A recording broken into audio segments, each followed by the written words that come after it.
Hello everyone. Last class हम लोगों ने सारे के सारे कॉन्सेप्ट्स कवर किए थे चैप्टर नंबर 3 के, that means change in PSR among existing partner. इसके जितने भी कॉन्सेप्ट्स थे related to goodwill, related to reserves, related to revaluation और कब रिवैल्यूएशन अकाउंट बनाएंगे, कब नहीं बनाएंगे, कैसे ट्रीटमेंट करेंगे, कब ओल्ड रेशियो में होगा, कब सैक्रिफाइसिंग रेशियो में होगा, ये सारा कुछ हम लोगों ने ऑलरेडी डिस्कस किया हुआ है। अब हम लोग को बस उसके सारे क्वेश्चंस लेने हैं, ठीक है। तो आई थिंक क्वेश्चंस जो हमने कवर किया था वो क्वेश्चन नंबर 19, दैट मीन्स की गुडविल के कैलकुलेशन का सारा न्यूमेरिकल्स कंप्लीट हो गया था। आगे नया टॉपिक है, दैट मीन्स की accounting treatment of goodwill when there is change in profit sharing ratio of existing partner. This is from question number 20। तो क्वेश्चन नंबर 20, 21, 22, 23 ये 4 क्वेश्चंस है। ये चारों क्वेश्चंस गुडविल के क्वेश्चंस हैं। उसके बाद 24, 25, 26, 27, 28, 29, 30, 31A, 31B एंड 32 ये सारे questions reserves, that means accumulated profit and losses के क्वेश्चंस हैं, ठीक है। उसके बाद क्वेश्चन नंबर 33 से बड़े क्वेश्चंस स्टार्ट हो जाते हैं। वहां पे goodwill, accumulated profit and losses और रिवैल्यूएशन अकाउंट, ये तीनों के कॉन्सेप्ट्स को मिला जुला के बड़े क्वेश्चंस आने स्टार्ट हो जाएंगे, ठीक है। तो आज हम लोग पहले गुडविल के क्वेश्चंस करेंगे। तो गुडविल में 4 क्वेश्चंस है, उसमें से 2 क्वेश्चंस मैं दे रहा हूं। क्वेश्चन नंबर 21 से स्टार्ट करते हैं। क्वेश्चन नंबर 20 इजी है, आप लोग भी कर सकते हो। 2 क्वेश्चंस पहले मैं करवा देता हूं, उसके बाद आप घर पे चारों क्वेश्चंस खुद से ट्राई कर लेना। क्वेश्चन नंबर 21 पे लिखा हुआ है कि A and B are partners sharing profit and losses in ratio of 3:1। तो दैट मीन्स की ओल्ड रेशियो गिवन है।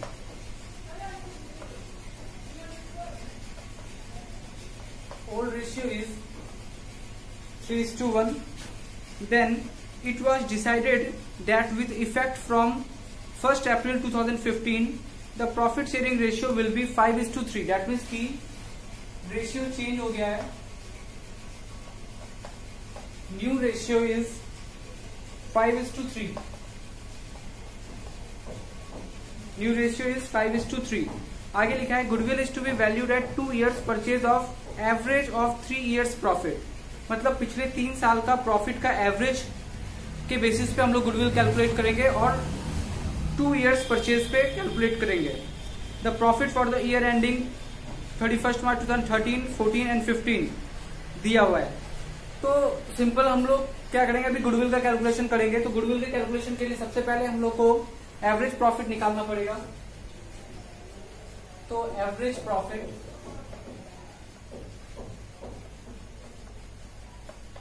Of last 3 years equal to profit कितना है 36, 32 एंड 40।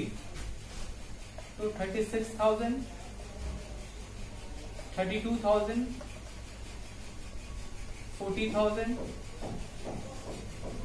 तीनों को ऐड करके डिवाइड बाय 3 कर देंगे। It will be 1,08,000 divide by 3, that means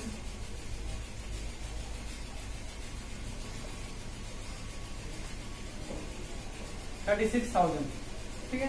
तो 36,000 आपका एवरेज प्रॉफिट आ गया। दैट मीन्स गुडविल कितना हो जाएगा, average profit into number of years purchase, that means की 36,000 इंटू 2 years परचेज है। तो 2 years इक्वल टू 72,000। फाइन। तो यहां तक आपको समझ में आ रहा होगा। हमने सिंपली गुडविल का कैलकुलेशन किया है, जो पहले हम लोग सीख चुके हैं कैलकुलेशन ऑफ गुडविल वाले कॉन्सेप्ट में। अभी क्वेश्चन आपको क्या बोल रहा है कि A and B are partners sharing profit and losses 3:1. It was decided that with effect from 1st April 2015, profit sharing ratio will be 5:3. Goodwill is to be valued at 2 years purchase. The profit for the year ending इतना pass necessary journal entry for the treatment of goodwill, ठीक है। Question पूछ रहा है कि necessary journal entry दीजिए goodwill के treatment के लिए। आपको पता है ना गुडविल का ट्रीटमेंट कैसे होता है। आप एक बार वापस से अपने नोट्स पे जाइएगा, वहां पे आपने लिखा था कि गुडविल का ट्रीटमेंट हमेशा सैक्रिफाइसिंग रेशियो में ही होता है, ठीक है। लेकिन रिजर्व और रिवैल्यूएशन के केस में दो डिफरेंट सिचुएशंस देखा था हमने, ठीक है। एक बार एक सिचुएशन ऐसा था जहां ओल्ड रेशियो में ट्रीटमेंट हो रहा है, एक सिचुएशन ऐसा था यहाँ पे सैक्रिफाइसिंग में। सिमिलरली रिवैल्यूएशन में भी ऐसा ही था कि अगर रिवाइज्ड वैल्यू रिकॉर्ड करना है तो old ratio, revised value record नहीं करना है तो सैक्रिफाइसिंग रेशियो।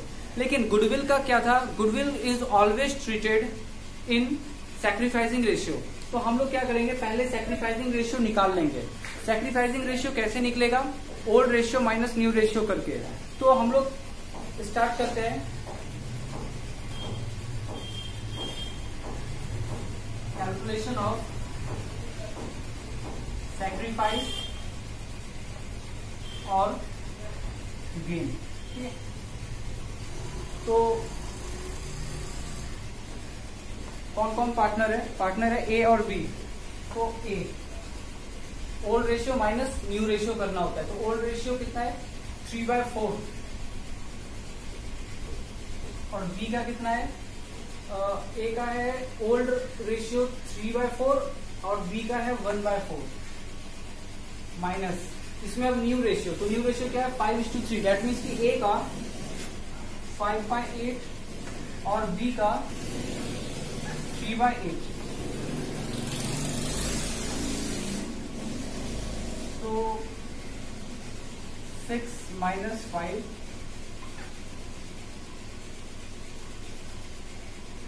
2 - 3 1/8 और इसका आ जाएगा -1/8। फाइन। तो हमने क्या सीखा है कि अगर प्लस में आता है दैट मीन्स की सैक्रिफाइस, और अगर कोई माइनस में आ रहा है तो उसका मतलब क्या होता है गेन, ठीक है। आगे बढ़ते हैं।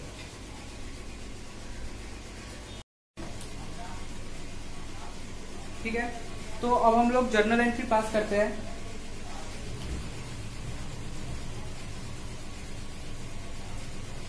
तो जर्नल एंट्री हम लोगों ने क्या सीखा था कि जो पार्टनर गेन करता है उसको डेबिट करते हैं और जो पार्टनर सैक्रिफाइस करता है उसको क्रेडिट करते हैं। तो यहाँ पे बी गेन कर रहा है तो बी को हम लोग डेबिट करेंगे और ए सैक्रिफाइस कर रहा है उसको क्रेडिट करेंगे। तो एंट्री हो जाएगा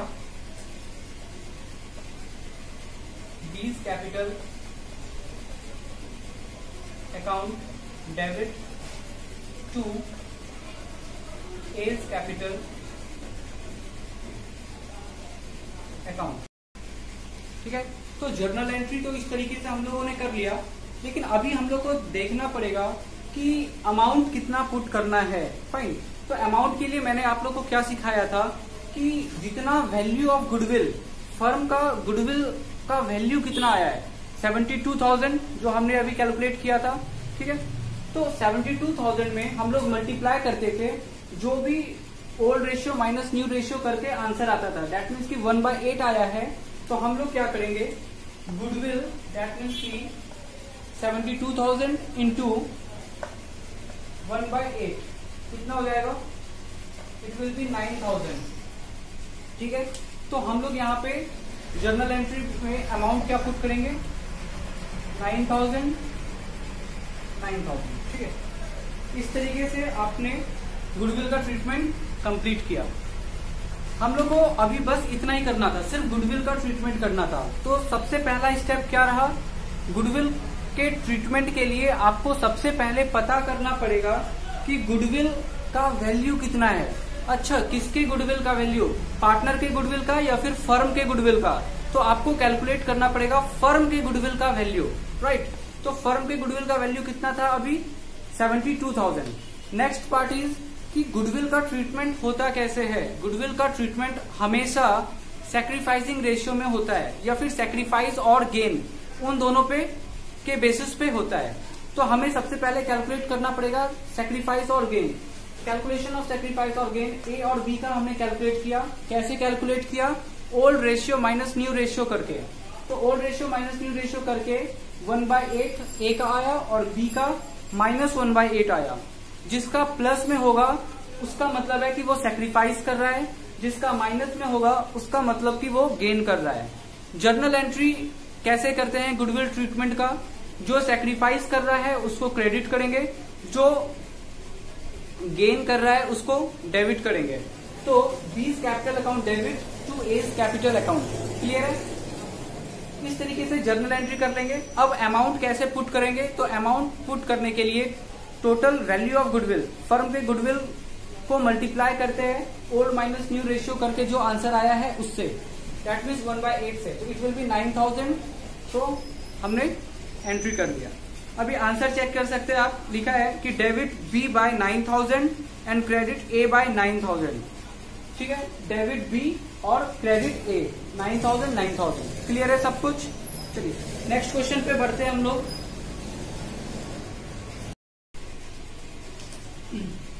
नेक्स्ट क्वेश्चन है question number 24, right.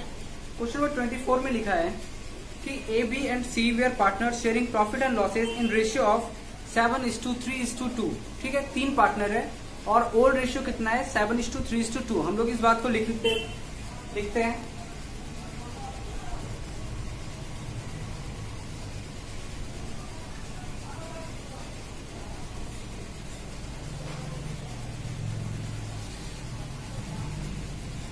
Old ratio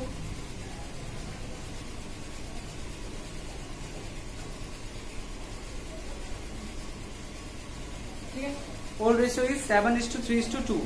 Next is from 1st April 2015 they decided to share profit and losses in ratio of 8:4:3। मतलब 1 अप्रैल 2015 से उन लोगों ने डिसाइड किया कि वो लोग अब जाके प्रॉफिट शेयर करेंगे इन 8:4:3 के रेशियो में। That means new ratio is 8:4:3। ठीक है, आगे लिखा है goodwill is to be valued at average of 3 years profit preceding the date of change in the profit sharing ratio. The profit for the year ending 31 March 2012, 13, 14, 15 were 52,000, 48,000, 60,000, 90,000 respectively. Give necessary journal entry. Fine. देखिए question क्या कह रहा है कि goodwill is to be valued at the average of 3 years profit preceding the date of change in PSR. मतलब कि जिस दिन पीएसआर चेंज हुआ है उससे पहले के प्रॉफिट को देखेंगे। पीएसआर चेंज कब हुआ है? 1 अप्रैल 2015 को।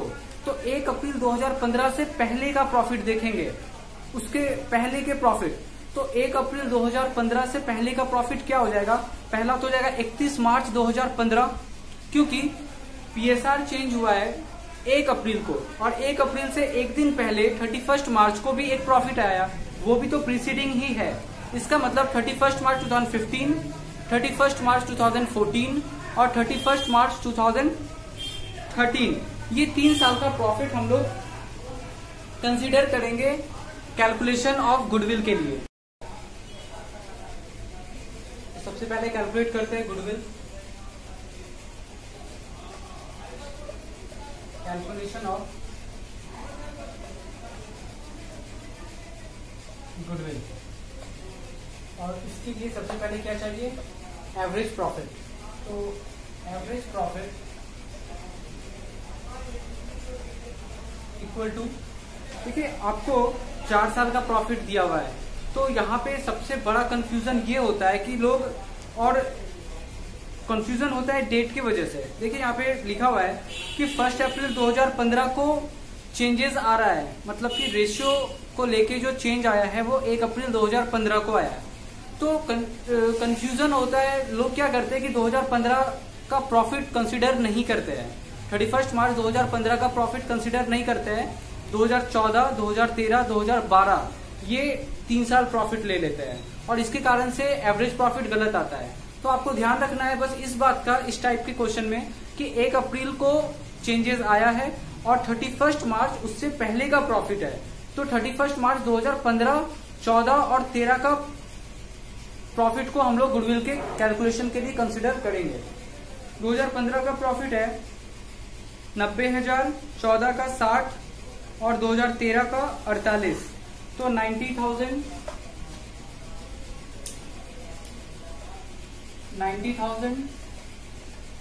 प्लस 60,000 प्लस 48,000, ठीक है, होल डिवाइडेड बाय 3 कितना हो जाएगा 1,98,000 डिवाइडेड बाय 3,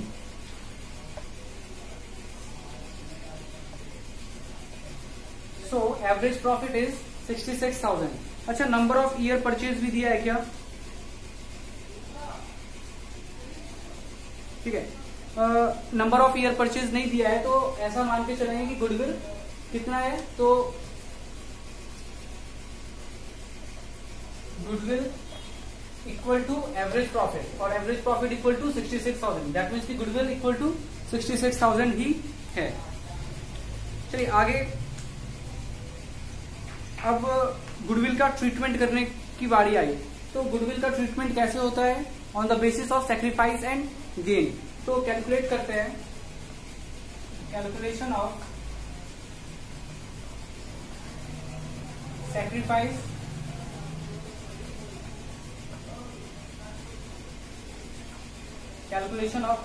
एंड गेन। तो कैसे निकलता है सैक्रिफाइस और gain? Formula is old ratio minus new ratio. Partner का नाम क्या क्या है? ए, बी और सी। तो लिखते हैं ए, बी और सी। ओल्ड रेशियो माइनस न्यू, तो ओल्ड रेशियो क्या है? 7:3:2, दैट मीन्स की 7/12 ए का ओल्ड शेयर है, बी का ओल्ड शेयर 3/12 और सी का old share 2/12 minus new share कितना है? 8:4:3, दैट मीन्स की 8/15 ए का, बी का 4/15 और सी का 3/15।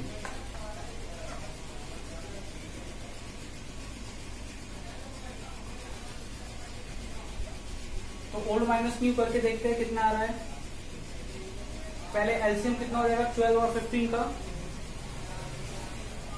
60, तो 12 5 जा, 7 5 जा 35, 15 4 जा और 8 4 जा 32।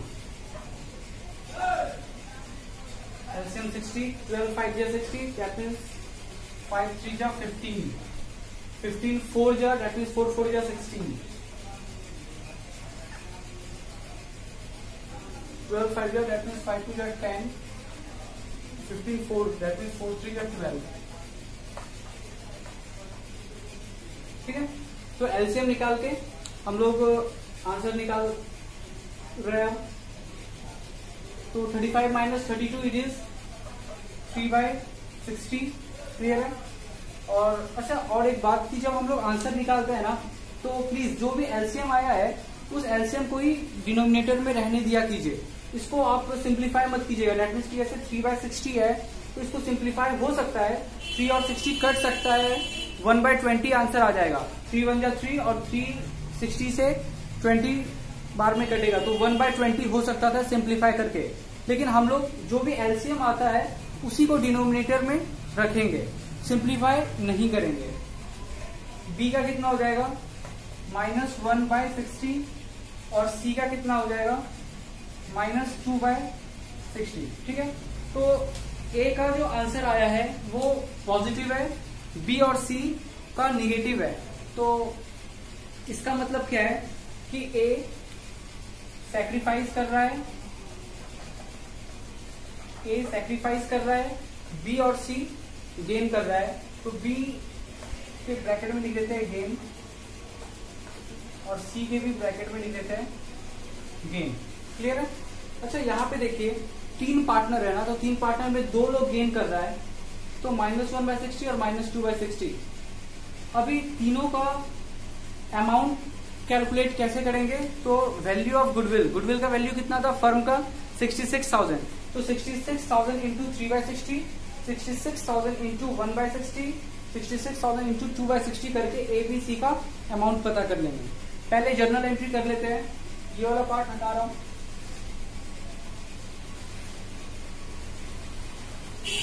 तो जर्नल एंट्री हो जाएगा,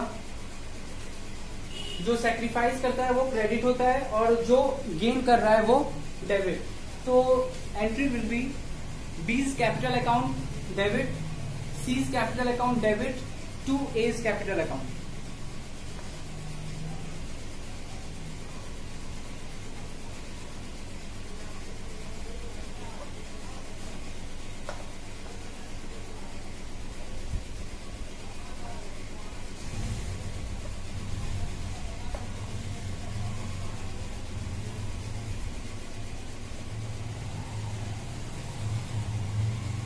ठीक है, चलिए अब अमाउंट डालने की बारी।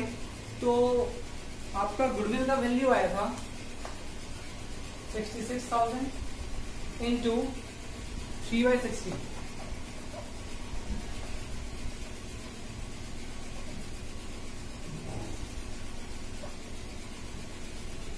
$3,300।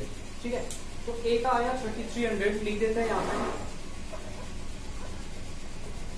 इसी तरीके से बी का आ जाएगा आपका 1100 और सी का आ जाएगा 2200। आप कैलकुलेट करके देख सकते हो। तो बी का आएगा 1100 और सी का आएगा 2200।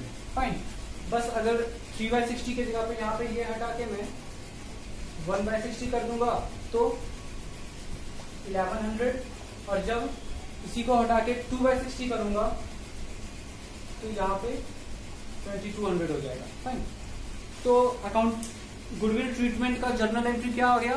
बीज capital account debit, C's capital account debit to A's capital account. Answer check करते हैं एक बार। लिखा है value of goodwill 66,000, debit B 1100, then and C by 2200, credit A by 3300। ठीक है, आगे हम लोग बढ़ते हैं एक्यूमुलेटेड प्रॉफिट एंड लॉस के ट्रीटमेंट पे।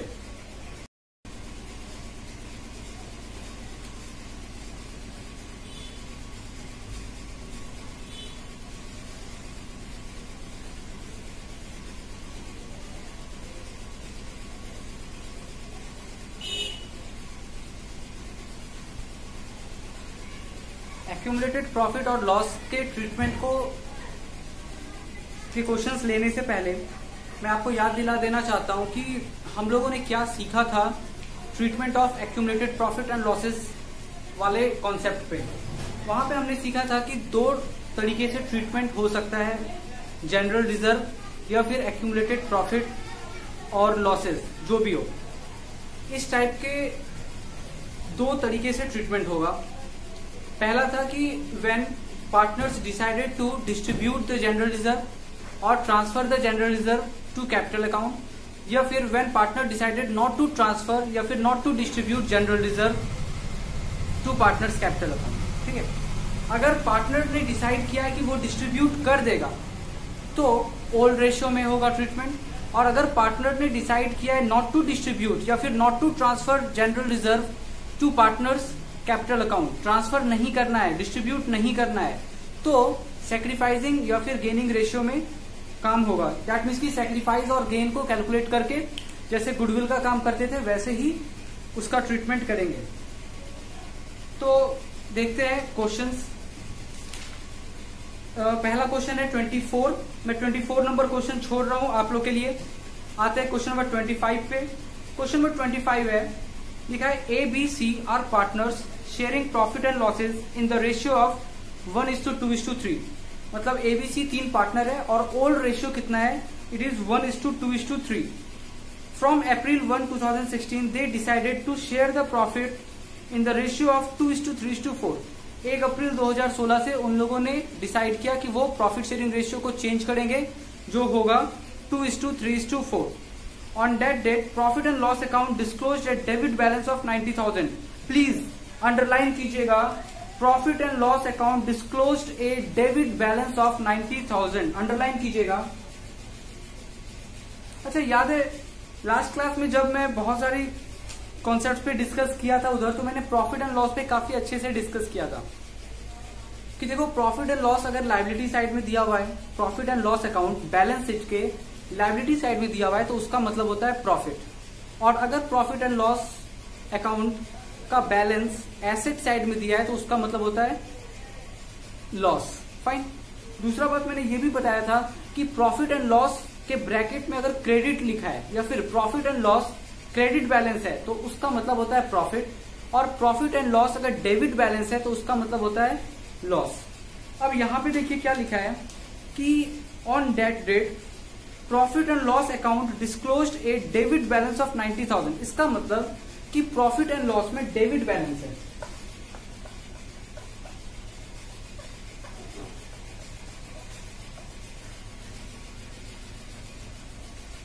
ठीक है, तो पहला एक्यूमुलेटेड प्रॉफिट और लॉसेस का ट्रीटमेंट हम लोग कर रहे हैं। तो ये क्या है, एक्यूमुलेटेड प्रॉफिट है या फिर एक्यूमुलेटेड लॉस है? क्योंकि डेबिट बैलेंस है इसका मतलब कि ये क्या है, एक्यूमुलेटेड लॉस है। कितना accumulated loss?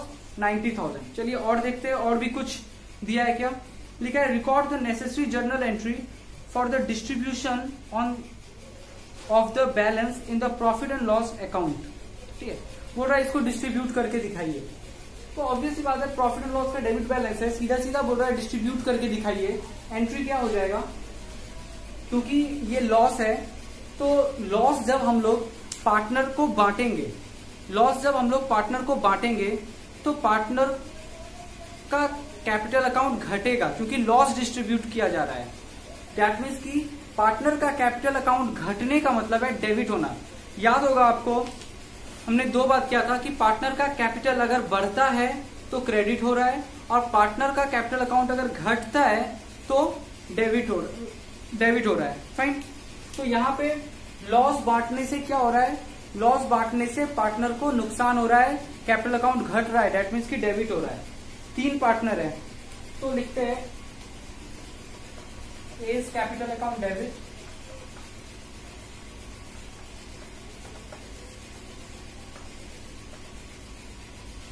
B is capital account debit, C is capital account debit,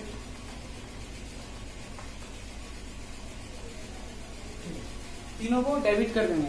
और क्या बांट रहे हैं हम लोग, प्रॉफिट एंड लॉस का बैलेंस। तो to profit and loss account. अब दूसरा बात कि ये जो डिस्ट्रीब्यूशन कर रहे हैं ये क्या एजम्पशन लेके कर रहे हैं। देखो क्वेश्चन में तो ऐसा कुछ बोला नहीं है कि पार्टनर क्या चाहता है। Partner decided to distribute the profit and loss account balance, या फिर partner decided not to distribute और not to transfer profit and loss account balance. ऐसा कुछ लिखा है क्या? यहाँ लिखा है record the necessary journal entry for the distribution of the balance in the profit and loss account, मतलब डिस्ट्रीब्यूट करना है। ठीक है, देखो अगर ऐसा कुछ नहीं भी लिखा होता ना तो हमारा जनरल एजम्पशन डिस्ट्रीब्यूशन को ही लेके होता। मैंने शायद आपको कॉन्सेप्ट जिस दिन पढ़ा रहा था, सारा नोट्स लिखवा रहा था, उस दिन मैंने जनरल एजम्पशन पे भी बात किया था कि अगर चीजें क्लियरली ना दिया हुआ हो कि डिस्ट्रीब्यूट करना है या फिर नॉट टू डिस्ट्रीब्यूट, तो हम लोग एज्यूम करेंगे कि डिस्ट्रीब्यूट, अगर कुछ नहीं दिया हुआ हो तो। अच्छा, यहाँ पे हालांकि दिया हुआ है कि journal entry for distribution of the balance of PL account, तो डिस्ट्रीब्यूट करना है। और डिस्ट्रीब्यूट जब करना होता है तो ट्रीटमेंट कैसे होता है, ओल्ड रेशियो में होता है। तो A debit, B debit, C debit to profit and loss account. Amount कितना हो जाएगा प्रॉफिट एंड लॉस का? 90,000 है तो 90,000 लिख देते हैं। और किस रेशियो में काम होगा? एबीसी डेबिट किस रेशियो में होगा? ओल्ड रेशियो में होगा। ओल्ड रेशियो क्या है? लिखा है ओल्ड रेशियो इज 1:2:3। तो 1:2:3 में हम लोग डिस्ट्रीब्यूट करेंगे तो 90,000 को 1:2:3 में दैट मीन्स की 1/6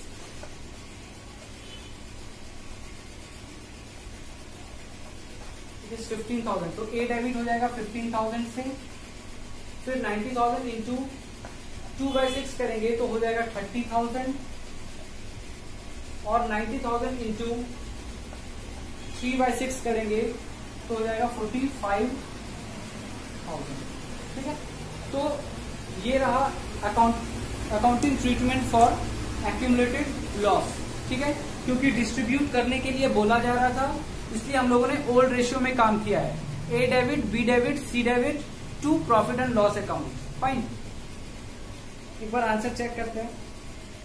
ठीक है, debit A capital 15,000, B 30,000, C 45,000। Fine. अच्छा, एक क्वेश्चन और ले लेते हैं, ऊपर वाला, दैट मीन्स 24। देखते हैं क्या है क्वेश्चन। लिखा हुआ है इसमें कि A and B are partner in a firm sharing profit in ratio of 3:2। They decided to share profit in the ratio of 3:4। Fine, यही केस है। दैट मीन्स कि यहाँ पे पहले रेशियो क्या था, 3:2 था। ओल्ड रेशियो 3:2 था, न्यू रेशियो 3:4 हो गया है। दैट मीन्स कि रेशियो चेंज हुआ है। कब से? 1 अप्रैल 2016। On that date there was a credit balance of 70,000 in their profit and loss account. Underline कीजिएगा, credit balance in profit and loss account. अच्छा, क्रेडिट बैलेंस का मतलब क्या होता है? पीएल अकाउंट का क्रेडिट बैलेंस मतलब कि प्रॉफिट। तो कितना का प्रॉफिट है पीएल अकाउंट में? 70,000 का। Pass the necessary journal entry assuming that partner decided to distribute the profit. Same case है, यहाँ पे बोल रहा है पार्टनर ने डिसाइड किया है कि डिस्ट्रीब्यूट करेगा प्रॉफिट। ठीक है, जब भी डिस्ट्रीब्यूट करना होता है तो ट्रीटमेंट कैसे होता है? ओल्ड रेशियो में होता है। तो इस बार आपका ये क्वेश्चन नंबर 25 है फ्रॉम माई बुक, और क्वेश्चन नंबर 24 इसका जर्नल एंट्री करके दिखा रहा हूं मैं। यहाँ पे प्रॉफिट है, ठीक है, और जब प्रॉफिट पार्टनर में डिस्ट्रीब्यूट होगा, कितना का प्रॉफिट है? 70,000। ये 70,000 का प्रॉफिट जब डिस्ट्रीब्यूट होगा पार्टनर में, तो पार्टनर्स का कैपिटल अकाउंट बढ़ेगा, मतलब कि क्रेडिट होगा। तो एंट्री हो जाएगा to A's capital account, to B's capital account, to C's capital account. Sorry, partner यहाँ पे दो ही है ना, ए और बी है। तो to A's capital account, to B's capital account, credit होगा पार्टनर। डेबिट क्या होगा? Obviously profit and loss account.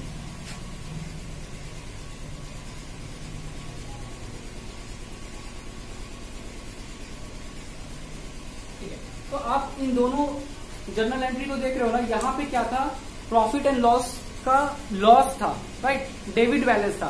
तो डेबिट बैलेंस का मतलब होता है लॉस, और लॉस जब पार्टनर को बांटेंगे तो पार्टनर्स का अकाउंट घटेगा, इसीलिए पार्टनर को डेबिट किए और टू प्रॉफिट एंड लॉस किए। लेकिन इस बार क्वेश्चन नंबर 24 में 70,000 का प्रॉफिट था, प्रॉफिट एंड लॉस में क्रेडिट बैलेंस था। इसका मतलब कि पार्टनर का कैपिटल अकाउंट बढ़ेगा प्रॉफिट मिलने से, तो क्रेडिट कर रहा है और प्रॉफिट एंड लॉस को डेबिट कर रहा है। ठीक है, रेशियो क्या है? किस रेशियो में डिस्ट्रीब्यूट करेंगे? तो 3 ओल्ड रेशियो में, राइट। ओल्ड रेशियो क्या है? 3:2 है। तो 70,000 को 3:2, दैट मीन्स की 3/5।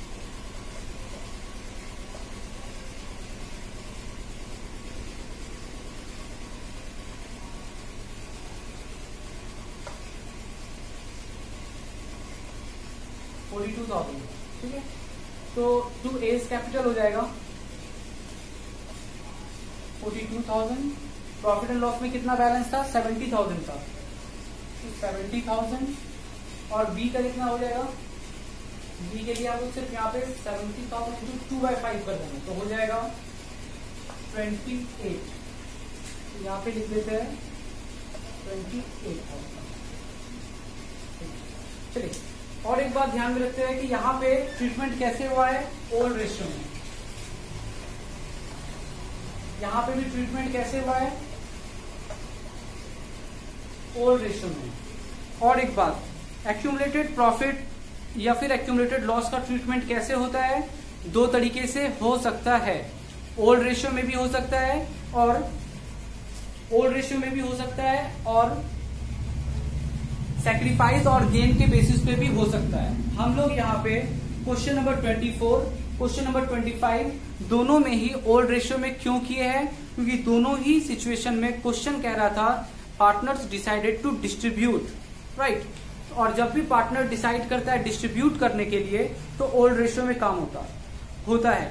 और अगर इन दोनों क्वेश्चन में से कहीं पे भी अगर ऐसा होता partners decided not to distribute, तो क्या करते, तो हम लोग सेक्रीफाइस और गेन के बेसिस पे काम करते और पहले सेक्रीफाइसिंग रेशियो निकालते या फिर गेनिंग रेशियो कैसे निकालते, old ratio minus new ratio करके, और ओल्ड रेशियो और न्यू रेशियो दोनों ही क्वेश्चन में दिया हुआ है, तो ओल्ड माइनस न्यू करके सेक्रीफाइस और गेन पता कर लेते और जैसे गुडविल का ट्रीटमेंट करते थे वैसे ही जर्नल एंट्री पास करते। ठीक है, कोई पार्टनर डेबिट होता और कोई क्रेडिट होता।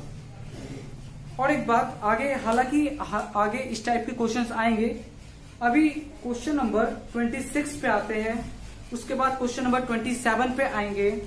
क्वेश्चन नंबर 26 और क्वेश्चन नंबर 27 दोनों ही क्वेश्चंस को वेरी वेरी इंपॉर्टेंट मार्क कीजिएगा, क्योंकि ये दोनों ही क्वेश्चंस में जो कॉन्सेप्ट है, पहला कॉन्सेप्ट है वर्कमैन कॉम्पनसेशन रिजर्व का और दूसरा है इन्वेस्टमेंट फ्लक्चुएशन रिजर्व का। दोनों को वेरी वेरी इंपॉर्टेंट मार्क कीजिएगा।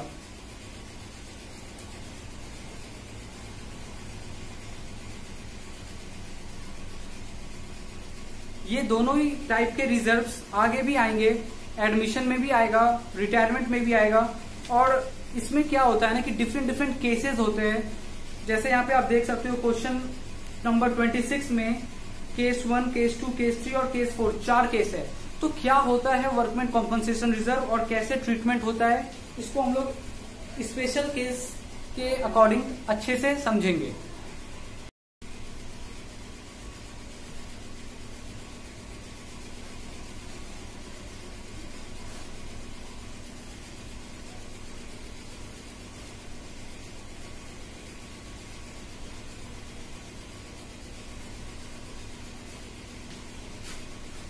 देखिए वर्कमैन कॉम्पनसेशन रिजर्व क्या होता है और इसको क्यों मेंटेन किया जाता है, क्यों वर्कमैन कॉम्पनसेशन रिजर्व हम लोग रखते हैं। ठीक है, तो एक होता है general reserve.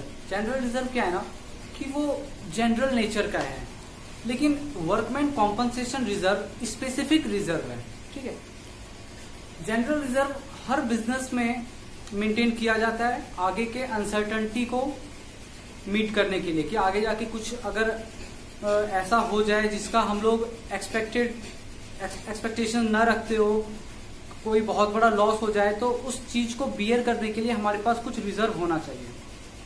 Workman compensation reserve workers के लिए रखा जाता है। फाइन, अभी देखो बड़े बड़े फैक्ट्रीज में क्या होता है, मान के चलो जैसे एनटीपीसी है या फिर कोई मिल है, जैसे कि दाल मिल है, राइस मिल है, बहुत बड़ा बड़ा फैक्ट्री है, तो वहां पे क्या होता है बड़े बड़े मशीन्स में वर्कर्स लोग काम कर रहे होते हैं और कभी भी इस टाइप का एक्सीडेंट हो सकता है, किसी का हाथ कट सकता है, पैर कट सकता है, या फिर किसी को इलेक्ट्रिक शॉक लग सकता है शॉर्ट सर्किट के कारण, तो कुछ भी हो सकता है। इस टाइप के इंसिडेंट से क्या होगा कि वर्कर्स को लॉस होगा, वर्कर्स को कॉम्पनसेट करना पड़ता है। ठीक है, क्योंकि इंडिया में लेबर लॉ बहुत ज्यादा स्ट्रिक्ट है। फाइन, कि अगर आपके फैक्ट्री में या फिर आपके जगह पे आपने किसी लेबर को एम्प्लॉय किया है, आप उससे काम करवा रहे हो और अगर उस दौरान आपके लेबर को कुछ हो जाता है तो उसके जिम्मेदार आप हो और उसको खर्चा देना पड़ेगा, उसको कॉम्पनसेट करना पड़ेगा, ये रूल है। फाइन, अभी मान के चलो ये एक टाइप का क्या है, एबनॉर्मल लॉस ही तो है, क्योंकि हम लोग इतना एक्सपेक्टेशन लेके चलते नहीं है कि भाई अगर मान के चलो 50 लेबर काम कर रहे हैं तो हो सकता है कि एक लेबर का कुछ एक्सीडेंट हो जाए काम करने टाइम पे और उसको हमें कुछ पैसा देना पड़ेगा। मान के चलिए कि काफी सीरियस एक्सीडेंट हो गया तो 5 लाख का खर्चा हो गया, या फिर मान के चलिए उसका अगर डेथ हो जाता है तो उसके परिवार वालों को 10 लाख 20 लाख रुपए देना पड़ेगा कॉम्पनसेशन। ठीक है, तो इस टाइप का जो बड़ा खर्चा अचानक से आ गया, क्यों आ गया, क्योंकि कुछ अनसर्टेनिटी वर्क प्लेस पे हुआ है। ठीक है, तो इस टाइप के बड़े खर्चे को कैसे मीट किया जाए, उसके लिए ऑर्गेनाइजेशन पहले से एक रिजर्व तैयार करती है जिसको कहते हैं वर्कमैन कॉम्पनसेशन रिजर्व। क्लियर है, इस टाइप का रिजर्व उस जगह पे मेंटेन किया जाता है जहां पे इस टाइप के एक्सीडेंट्स होने के चांसेस होते हैं। जैसे कि एनटीपीसी में बड़े बड़े चिमनीज, बॉयलर और ये सब बड़े बड़े मशीन्स पे काम हो रहा होता है, किसी भी लेबर को कुछ हो सकता है, तो शायद एनटीपीसी में वर्कमैन कॉम्पनसेशन रिजर्व मेंटेन करना जरूरी हो। कोई अगर फैक्ट्री चला रहा है, बड़े बड़े मिल्स, बड़े बड़े मशीन्स को यूज कर रहा है अपने फैक्ट्री में, तो वहां पे भी लेबर को कुछ भी हो सकता है, वर्कर को कुछ भी हो सकता है, तो वर्कमैन कॉम्पनसेशन रिजर्व मेंटेन करना चाहिए। अभी बैंक है, तो बैंक में तो ऐसा कुछ नहीं है कि बहुत बड़ा बड़ा मशीन यूज हो रहा है, राइट। बैंक में क्या है, सिंपली लोग आराम से डेस्क जॉब करते हैं, आगे सिस्टम होता है, लैपटॉप होता है, कंप्यूटर होता है, उस पर काम कर रहे होते हैं, तो वहां पे कोई इस टाइप का एक्सीडेंट होने का चांस नहीं है। तो शायद वहां पे बैंकिंग ऑर्गेनाइजेशन में या फिर फाइनेंशियल इंस्टीट्यूशंस में शायद वर्कमैन कॉम्पनसेशन रिजर्व का जरूरत ना हो, फाइन। तो डिपेंड करता है ऑर्गेनाइजेशन टू ऑर्गेनाइजेशन की किस ऑर्गेनाइजेशन में वर्कमैन कॉम्पनसेशन रिजर्व मेंटेन करने का जरूरत है और किस में नहीं है, ठीक है। तो ये एक सिंपल सा कॉन्सेप्ट था वर्कमैन कॉम्पनसेशन रिजर्व को लेके कि वर्कमैन कॉम्पनसेशन रिजर्व क्या होता है। अभी देखो, और दूसरा चीज है workman compensation claim. Workman compensation claim, मान के चलिए कि वर्कमैन कॉम्पनसेशन रिजर्व, ठीक है, मैं शॉर्ट में लिखूंगा वर्कमैन कॉम्पनसेशन रिजर्व, ठीक है। तो चलिए ऑर्गेनाइजेशन के पास वर्कमैन कॉम्पनसेशन रिजर्व में 5 लाख रुपया है, ठीक है, और ये रिजर्व वो बैलेंस शीट में दिखा भी रहा है लायबिलिटी साइड में कि देखो हमारे पास वर्कमैन कॉम्पनसेशन रिजर्व में 5 लाख रुपया है। अभी क्या हुआ, इस साल एक लेबर का एक्सीडेंट हो गया, एक वर्कर था, वो वर्कर काम करते करते उसका कुछ इलेक्ट्रिक शॉक लग गया या फिर काफी ज्यादा बड़ा एक्सीडेंट था, तो उसका इलाज करवाने में 2 लाख रुपया खर्चा हुआ। और ये 2 लाख का खर्चा किसको बियर करना पड़ेगा, ऑर्गेनाइजेशन को करना पड़ेगा, उस कंपनी को करना पड़ेगा। तो ये 2 लाख का खर्चा वो कहाँ से करेगी, तो वर्कमैन कॉम्पनसेशन रिजर्व में जो 5 लाख रुपया है ना, उधर से 2 लाख रुपया निकाल के, फाइन। तो ये जो 2 लाख रुपया का खर्चा करना पड़ा, इसको बोलते हैं वर्कमैन कॉम्पनसेशन क्लेम, ठीक है, इसको कहते हैं वर्कमैन कॉम्पनसेशन क्लेम। तो अभी आपको समझ में आया होगा वर्कमैन कॉम्पनसेशन रिजर्व मतलब रिजर्व में कितना पैसा है वर्कर के को कॉम्पनसेट करने के लिए, राइट, और कितना का क्लेम आ गया, मतलब इस साल ऐसा दुर्घटना हुआ है क्या जिससे कि आपको वर्कर को कुछ कॉम्पनसेशन देना पड़े, उसको कहते हैं वर्कमैन कॉम्पनसेशन क्लेम। क्लियर है। अब हम लोग आते हैं क्वेश्चंस पे।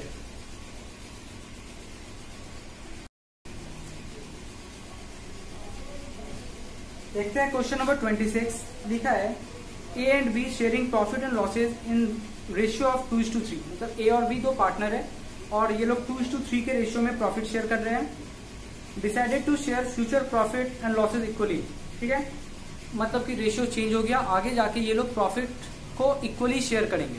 दैट मीन्स की old ratio is 2:3, new ratio is 1:1, ठीक है। An extract of their balance sheet as at 31 March 2016 is as follows.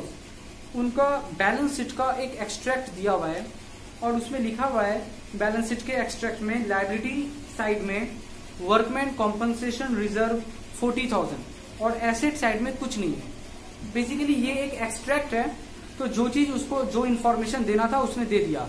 क्या इन्फॉर्मेशन देना था उनको कि वर्कमैन कॉम्पनसेशन रिजर्व में 40,000 रुपया जमा है।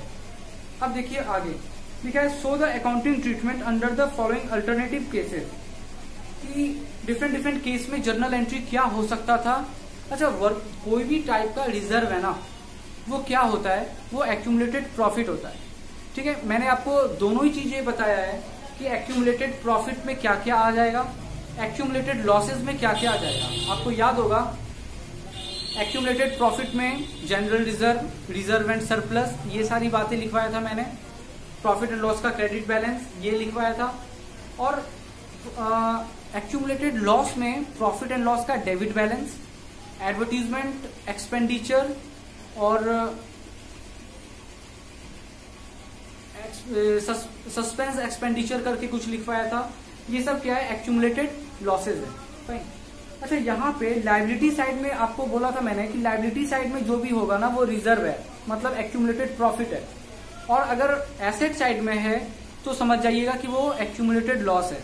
तो यहाँ पे लायबिलिटी साइड में क्या है, workman compensation reserve, that means की एक्यूमुलेटेड प्रॉफिट है। और अगर प्रॉफिट डिस्ट्रीब्यूट करेंगे पार्टनर्स में तो क्या होगा, पार्टनर्स का कैपिटल अकाउंट बढ़ेगा, मतलब कि पार्टनर्स को कैपिटल अकाउंट को क्रेडिट करेंगे, चलिए ठीक है। अब यहाँ पे हम लोग को बस जर्नल एंट्री करना है, तो स्टार्ट करते हैं journal entry. Question number 26।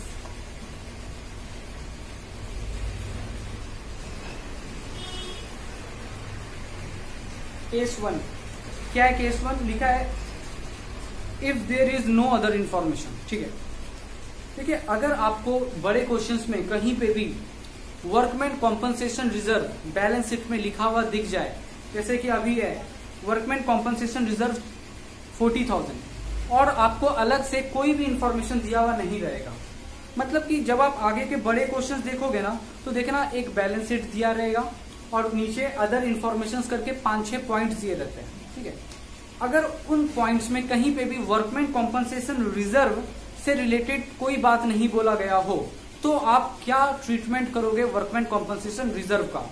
Simply आपको क्या करना है कि रिजर्व को पार्टनर्स में डिस्ट्रीब्यूट कर देना है बस। ठीक है, तो यहाँ पे वर्कमैन कॉम्पनसेशन रिजर्व कितना है? 40,000 और ये रिजर्व जब हम लोग पार्टनर में बांटेंगे तो पार्टनर को प्रॉफिट होगा, मतलब कि पार्टनर का अकाउंट क्रेडिट हो जाएगा। तो एंट्री हो जाएगा वर्कमैन कॉम्पनसेशन रिजर्व डेबिट। ठीक है, मैं शॉर्ट में लिख रहा हूं, workman compensation reserve debit to partner कौन कौन है? ए और बी, तो लिखेंगे टू एज कैपिटल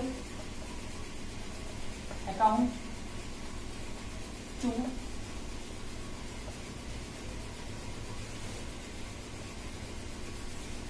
बीज कैपिटल अकाउंट। क्लियर है? कितना है रिजर्व? 40,000। अच्छा, ये जो रिजर्व है 40,000 ये पार्टनर में डिस्ट्रीब्यूट कैसे करेंगे? कौन से रेशियो में? ओल्ड रेशियो में या सेक्रीफाइस और गेन के बेसिस पे? ओल्ड रेशियो में। क्यों? यहाँ पे देखिए कोई इंफॉर्मेशन दिया हुआ नहीं है कि पार्टनर ने क्या डिसाइड किया है। पार्टनर डिसाइडेड टू डिस्ट्रीब्यूट और partner decided not to distribute, कोई इंफॉर्मेशन नहीं है, तो हम लोग डिस्ट्रीब्यूशन का एजम्पशन लेंगे।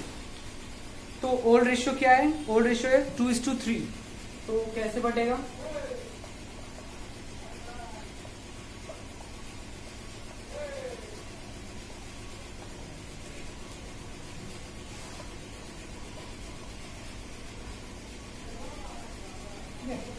दैट मीन्स की 16,000 और 24,000। तो workman compensation reserve debit to A's capital account to B's capital account. अगर कोई इंफॉर्मेशन दिया हुआ ना हो तो चलिए आते हैं केस 2 पे। केस 2 क्या कह रहा है? लिखा है if A claim on account of workman compensation is estimated at 25,000, मतलब कि क्लेम आया है, मतलब इस साल किसी वर्कर को कुछ हो गया होगा और उसके कारण से वर्कर को कितने का पेमेंट करना पड़ गया? वर्कर को हमें 25,000 का पेमेंट करना पड़ गया। तो जर्नल एंट्री क्या होगा देखते हैं।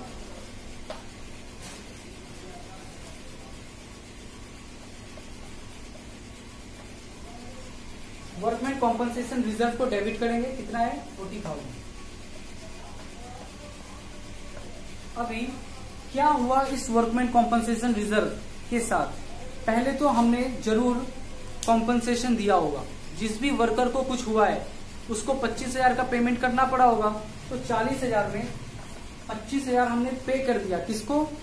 वर्कर को। तो लिखेंगे टू वर्कर कॉम्पनसेशन क्लेम। ठीक है, workman compensation reserve debit 40,000 to worker compensation claim 25,000। चलिए 25,000 का तो क्लेम दे दिया। अभी देखिएगा 40,000 का रिजर्व था आपके पास, 25,000 का आपने क्लेम दे दिया, तो अब आपके पास कितना रुपया बच गया? अभी भी आपके पास रिजर्व में 15,000 रुपया है। अब आप क्या करो, जो 15,000 बच गया है ना उसको बांट दो, किसमें? पार्टनर्स में। तो to A's capital account to B's capital account. ठीक है, दोनों को बांट देते हैं। किस रेशियो में? अगेन 2:3 में। तो 15,000 को हम लोग इसमें बांट देंगे, ए में और बी में। इसको 2/3, 2/5 और ये 3/5 ले लेगा।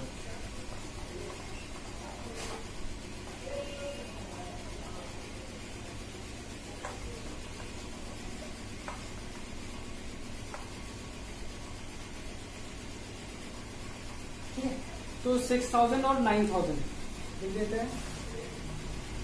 6000 ए को मिल जाएगा और बी को मिल जाएगा 9000। क्लियर है?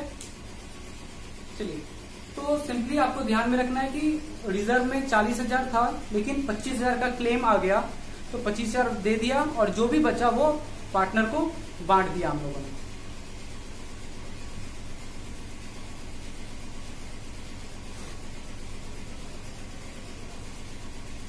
चलिए अब देखते हैं तीसरा केस।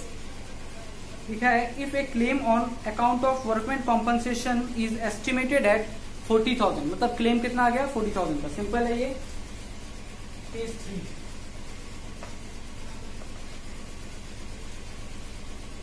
लिखते हैं वर्कमैन कॉम्पनसेशन रिजर्व डेबिट कितना है 40,000, रिजर्व में 40,000 है, क्लेम कितने का आ गया 40,000 का। लिखते हैं टू वर्कमैन कॉम्पनसेशन क्लेम, मतलब कि आपके रिजर्व में 40,000 था और आपने सारा का सारा रिजर्व का पैसा क्लेम पे दे दिया 40,000।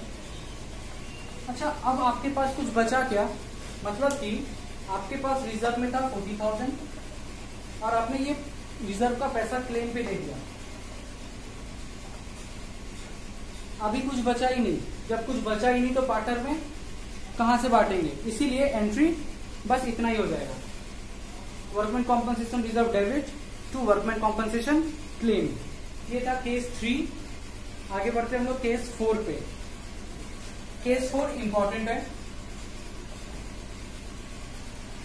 देखिए, ये जो नीचे केस 3 केस 4 ये सब लिखा है ना, ये आपको एक्चुअल में जब बड़े क्वेश्चंस आएंगे तो वहां पे ये चीजें लिखा होगा, तो आपको समझना पड़ेगा कि ये कौन सा केस है। यहाँ पे क्या बोल रहा है, वर्कमैन कॉम्पनसेशन रिजर्व में 2 लाख रुपया है और नीचे एडिशनल इंफॉर्मेशन में लिखा रहेगा कि क्लेम आया है 1,60,000 का, तो आपको उस अकॉर्डिंग जर्नल एंट्री करना पड़ेगा और जर्नल एंट्री के बेसिस पे फिर कैपिटल अकाउंट बनता है। तो इन बातों का ध्यान रखिएगा, ये काफी इंपॉर्टेंट है। केस 4 में लिखा है if A claim on account of workman compensation is estimated at 50,000। अभी आप ही सोचिए कि 40,000 रुपया रिजर्व में है, ठीक है, 40,000 रिजर्व में है और क्लेम आ गया 50,000 का।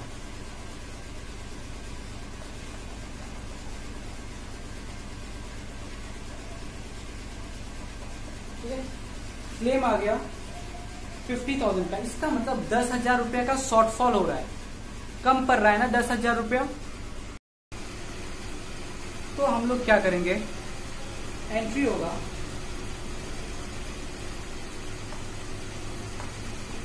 वर्कमैन कॉम्पनसेशन रिजर्व डेबिट कितना है 40,000 और टू वर्कमैन कॉम्पनसेशन क्लेम 50,000। अच्छा, हमने रिजर्व मेंटेन किया था 40,000 का, क्योंकि हमें लग रहा था कि इतना का वर्कर को क्लेम देना पड़ सकता है कभी, तो उसके लिए रिजर्व रखा था 40,000, लेकिन खर्चा उससे ज्यादा हो गया। अच्छा, याद है आपको कि आपके पास एक बिल्डिंग है, उसका वैल्यू है 5 लाख, उसका वैल्यू 5 लाख था, ठीक है। अभी आपको पता चला कि ये जो बिल्डिंग है ना, जो 5 लाख पे जिसको आप दिखा रहे हैं बैलेंस शीट में एसेट साइड में आपने बिल्डिंग दिखाया था 5 लाख पे, आज के टाइम पे उस बिल्डिंग का वैल्यू हो गया है 7 लाख। दैट मीन्स की building is appreciated by 2 lakh, मतलब बिल्डिंग का वैल्यू 2 लाख से एप्रिसिएट कर गया है। कहाँ दिखाते हैं हम लोग इसको, हम लोग क्योंकि एसेट्स का वैल्यू चेंज हो गया है, पहले 5 लाख था, अब उसका वैल्यू 7 लाख हो गया है, बढ़ गया है, तो हम लोग इसको रीवैल्यूएशन अकाउंट, हम लोग कहाँ दिखाते हैं इसको, रीवैल्यूएशन अकाउंट में, क्योंकि एसेट्स या लायबिलिटी का वैल्यू जब बढ़ता है या घटता है तो वो कहाँ दिखाया जाता है, रीवैल्यूएशन। मान के चलिए कि आपके पास एक मशीन है, वो 5 लाख का है, ठीक है, और वो मशीन का वैल्यू इस साल घट के अब 3 लाख रुपए का रह गया है। पहले 5 लाख का वो तो मशीन था, अब 3 लाख का रह गया है, तो 2 लाख से क्या हुआ, डेप्रिसिएट, तो मशीन का वैल्यू घट गया ना, एसेट्स का वैल्यू घट गया ना, जब भी एसेट्स या लाइबिलिटी का वैल्यू बढ़ता है या घटता है तो उसका ट्रीटमेंट हम लोग रिवैल्यूएशन। ठीक उसी तरीके से यहाँ पे भी वर्कमैन कॉम्पनसेशन के लिए हम लोगों ने रखा था 40,000 रुपया, लेकिन क्लेम आ गया है 50,000 का, तो लाइबिलिटी 10,000 से बढ़ गया है। ठीक है, तो लाइबिलिटी पहले कितना होना चाहिए था 40,000, लेकिन एक्चुअल में लाइबिलिटी 50,000 का आ गया, तो 10,000 से लाइबिलिटी बढ़ गया है। और इस चीज को भी हम लोग कहाँ रिकॉर्ड करेंगे, रिवैल्यूएशन अकाउंट में, क्योंकि कभी भी एसेट्स का वैल्यू अगर बढ़ जाए या घट जाए, लाइबिलिटी का वैल्यू अगर बढ़ जाए या घट जाए, तो हम लोग उसको रिवैल्यूएशन अकाउंट में ट्रीट करते हैं। सिमिलरली यहाँ पे 40,000 का लाइबिलिटी होना चाहिए था, लेकिन एक्चुअल में क्लेम आ गया 50,000, तो 10,000 का लाइबिलिटी बढ़ गया, तो उसको हम लोग रिवैल्यूएशन अकाउंट में डाल देंगे। तो एंट्री में लिख देंगे यहाँ पे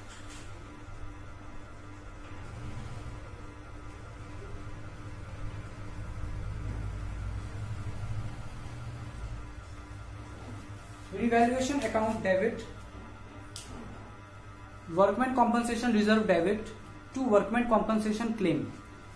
ठीक है, revaluation debit 10,000, workman compensation reserve 40,000 to workman compensation claim 50,000। चलिए, अच्छा ये जो रिवैल्यूएशन अकाउंट में जो भी लॉस हुआ है, राइट, लॉस हुआ है 10,000 का, तो ये 10,000 का लॉस कौन बियर करेगा? ऑब्वियस सी बात है, पार्टनर बियर करेगा, राइट। तो पार्टनर को इसमें हम लोग को 2 एंट्री करना पड़ेगा। एक तो ये 10,000 का लॉस को रिवैल्यूएशन में दिखाए, अब जो भी लॉस हुआ है उसको पार्टनर को डिस्ट्रीब्यूट करना है हम लोग को, तो और एक एंट्री करेंगे, लिखेंगे अच्छा रिवैल्यूएशन में लॉस हुआ ना, तो लॉस जब पार्टनर्स को बांटेंगे तो पार्टनर का कैपिटल अकाउंट घटेगा, मतलब कि डेबिट होगा, तो एंट्री हो जाएगा A's capital account debit, B's capital account debit to revaluation account. ठीक है, क्योंकि हम लोग यहाँ पे क्या कर रहे हैं, रिवैल्यूएशन का जो भी लॉस है वो पार्टनर्स को ट्रांसफर कर रहे हैं, पार्टनर्स को बांट रहे हैं। कितना का लॉस है, 10,000 का लॉस है, और जब ये 10,000 का लॉस पार्टनर्स को डिस्ट्रीब्यूट करेंगे तो किस रेशियो में करेंगे, कुछ दिया हुआ तो है नहीं कि टू बी डिस्ट्रीब्यूटेड और नॉट टू बी डिस्ट्रीब्यूटेड, इस तरीके से कोई भी नहीं है, तो हम लोग एजम्पशन क्या करते हैं, ओल्ड रेशियो में, राइट। तो ओल्ड रेशियो क्या है, 2:3, तो 2:3 में जब बांटेंगे तो एज कैपिटल अकाउंट डेबिट 4,000 और बीज कैपिटल अकाउंट डेबिट 6,000। तो केस 4 में 2 एंट्री आ जाएगा, एक आ जाएगा revaluation account debit WCR debit to workman compensation claim, और दूसरा A's capital account debit B's capital account debit to revaluation. ठीक, तो ये 4 केस ध्यान में रखना है आपको, और सबसे इंपॉर्टेंट केस जो है वो यही है, क्योंकि यही एक केस है जहां पे आपको रिवैल्यूएशन अकाउंट का कॉन्सेप्ट भी आ जाएगा। ठीक है, जब हम लोग बड़े क्वेश्चंस देखेंगे ना, तो वहां पे इसका रोल और इम्पोर्टेंट हो जाता है, वहां पे थोड़ा कंफ्यूजन होता है कि अगर ऐसा हो रहा है तो अब किस तरीके से हम लोग को ट्रीटमेंट करना होगा, क्योंकि यहीं पे रिवैल्यूएशन अकाउंट का भी काम स्टार्ट हो जाता है। तो इसका इफेक्ट इस एक्यूमुलेटेड लॉस या फिर एक्यूमुलेटेड प्रॉफिट एंड लॉस का इफेक्ट तीसरा, मतलब कि रिवैल्यूएशन अकाउंट में भी पड़ने लग जाता है। तो दोनों को एक साथ करने पे थोड़ा सा कंफ्यूजन होता है, इसीलिए ये केस इंपॉर्टेंट है। जब बड़े क्वेश्चंस हम लोग लेंगे तो मैं इस चीज को वापस से अच्छे से समझाऊंगा। फाइन, आज के लिए हम लोग इतना ही रखते हैं। आप लोग घर पे जितने भी क्वेश्चंस है कैलकुलेशन ऑफ गुडविल जहां पे खत्म हुआ था, उसके बाद जो भी क्वेश्चंस है मेरे वाले बुक से 20, 21, 22, 23, 24, 25, 26, ठीक है, ये सारे क्वेश्चंस आप लोग ले लीजिएगा। नेक्स्ट क्लास जो मैं स्टार्ट करूंगा उसमें इन्वेस्टमेंट फ्लक्चुएशन रिजर्व समझाऊंगा, और उसके बाद ये रिजर्व का टॉपिक खत्म करके आगे बढ़ूंगा। Fine, thank you so much.